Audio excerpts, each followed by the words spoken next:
Just started another organization called the Institute for Citizen Journalism, and I started that with a group of friends because our interest is to get stories that need to be told out into the press. So I'll give you an example.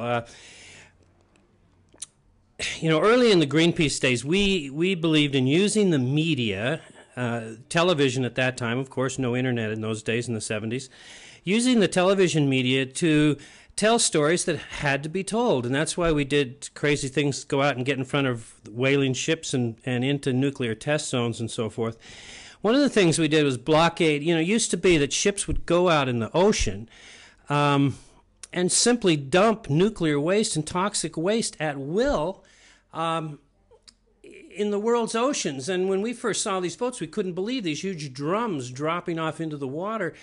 And we managed by the middle of the 1980s to get a moratorium on ocean dumping. But something, I don't know, some of you may have heard this story, but after the tsunami a couple of years ago, a bunch of drums, metal drums, huge, the size of a small house, washed up on the shore of Somalia. And, the people of Somalia, being recyclers and poor and using the resources that come up on their coast, went down and started opening up these huge metal drums to see what they were and use the metal.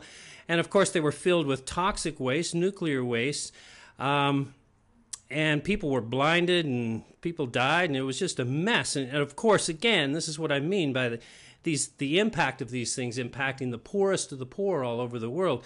And anyway, I had a very difficult time getting this story out in the West. The people didn't seem to be interested. And I'm thinking, goodness gracious, we have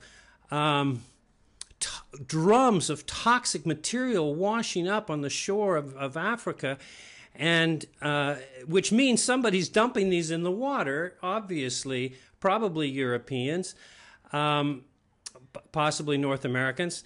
But we need to find out who's doing this and get to the bottom of it. And I was frustrated with the fact that I couldn't get this story printed anywhere. And that's partly what motivated me and a group of friends to start the Institute for Citizen Journalism. We need to find new ways of getting these stories told. And of course, this discussion that we're having right here is one of the new ways of getting stories told. And so anyway, it's great to participate. And I know we'll be talking more in the evening about environmental issues that we're facing and what we're going to do about it. Global warming is just one of those things. Energy technologies and sort of how we're going to survive as a species and pass a planet on to our children that we can be proud of. So anyway, I'm happy to be here. Pleasure to participate, and thank you all very much.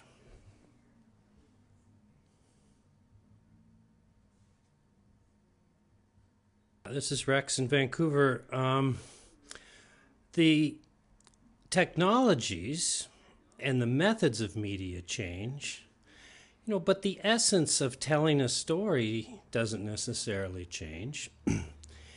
And to me, medium is the means of telling stories, and even including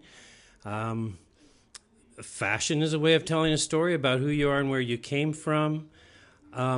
Stories are what enter people's consciousness at a deeper level than facts and figures. There's nothing wrong with facts and figures. They're important in our world.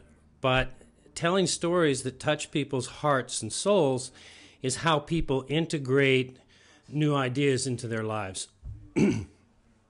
And so the question for me always is not the technology itself, but how well is a story told, and how good are we at creating new stories that honestly deliver new, important ideas. And of course, we're all familiar with the types of storytelling that we don't consider artistic or important. This sort of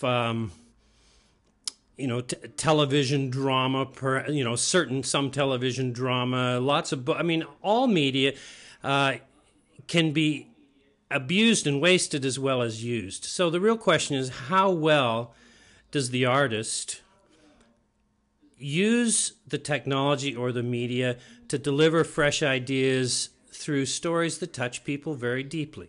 Now, this hasn't changed in the 30 years. I mean, a good photograph in 1970 and a good photograph in 2007 may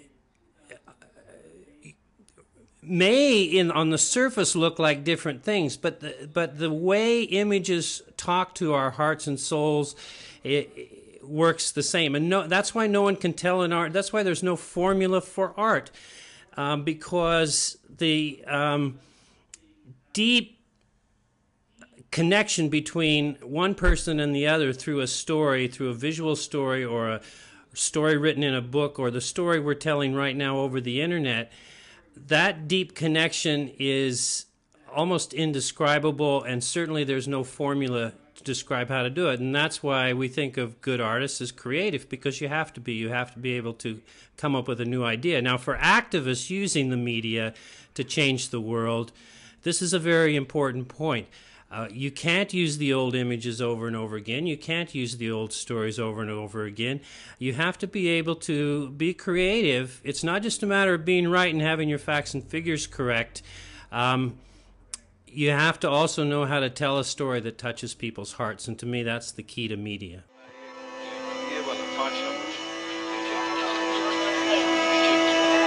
Left on the